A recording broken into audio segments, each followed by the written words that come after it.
Hello viewers, welcome to my channel all cooking fusion বিটি। আজকে আমি আপনাদের খুবই মজার এবং পারফেক্টভাবে কিভাবে শাহি জর্দা পোলাও তৈরি করা যায় সেই রেসিপিটি শেয়ার করব। ভালো লাগলে আমার চ্যানেলটিকে সাবস্ক্রাইব করবেন এবং লাইক, কমেন্ট ও শেয়ার করবেন। আমি চলে যাচ্ছি তৈরি প্রণালীতে। এজন্য প্রথমে আমি একটি প্যান বসিয়ে দিয়েছি চুলায় এবং এর মধ্যে দিয়ে দেব পানি। পানিটা আমার জাল হতে হতে আমি এখানে 1 কাপ পরিমাণ পোলাওয়ের চাল নিয়েছি। চালটাকে আমি খুব ভালোভাবে পরিষ্কার করে ধুয়ে নেব।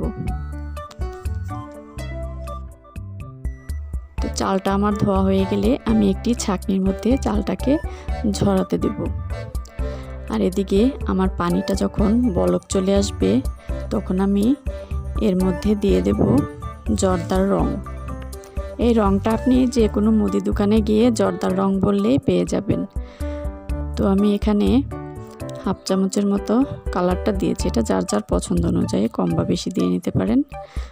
এরপর আমি একটু পানির মধ্যে নেড়ে চেড়ে রংটাকে খুব ভালোভাবে মিশিয়ে নেব। আর এই পানির মধ্যেই আমি দিয়ে দেব আগে থেকে যে পোলাওর চালটা ধুয়ে রেখেছি সেটা। এই পর্যায়ে খেয়াল রাখতে হবে চালটা যাতে দলা পেকে না যায়, মাঝে মাঝে একটু নেড়ে চেড়ে দিতে হবে।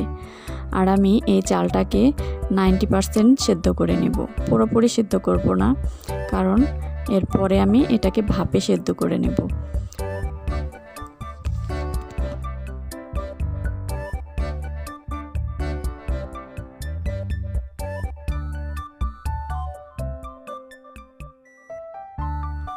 তো চালটা যখন এই পর্যায়ে চলে আসবে আমি আপনাদেরকে দেখিয়ে দিচ্ছি, ভিতরে একটু পরিমাণ শক্ত থাকবে।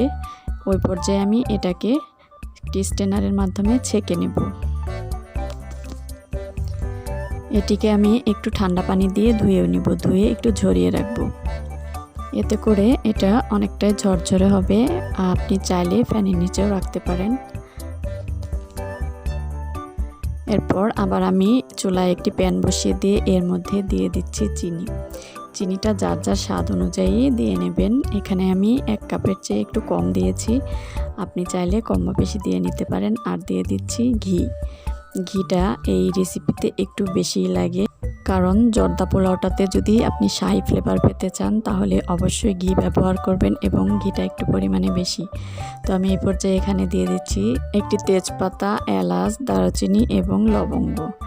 আর হাফ কাপ দিচ্ছি মালটার রস। এখানে আপনি মালটা কিংবা কমলার রস যেটাই হোক দিয়ে নিতে পারেন। অবশ্যই ট্রাই করবেন এটা দেওয়ার জন্য, তাহলে এর ফ্লেভারটা অনেক সুন্দর হয়।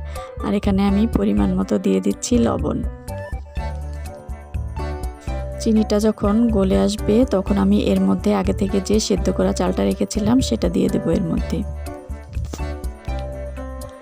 এরপর আমি এটাকে জাল করে পানিটাকে শুকিয়ে নেব।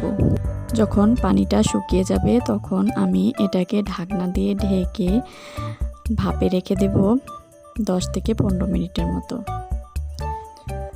এই তো আমার জর্দা পোলাও রেডি। আমি এখন নেড়ে চেড়ে এগুলোকে একটু দেখিয়ে দিচ্ছি। আর আমি একটা যখন সার্ভ করব তখনই বুঝতে পারবেন এটা কতটাই ঝরঝরে হয়েছে।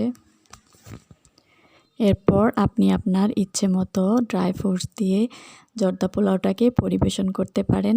আর সাথে দিয়ে দিতে পারেন কিছু বেবি সুইট। আমার চ্যানেলে বেবি সুইটের রেসিপি আছে, আপনারা চাইলে দেখে নিতে পারেন। তো ভিউয়ার্স, আমার ভিডিওটি এতক্ষণ ধৈর্য সহকারে দেখার জন্য সবাইকে অসংখ্য ধন্যবাদ। সবাই ভালো থাকবেন। আল্লাহ হাফেজ।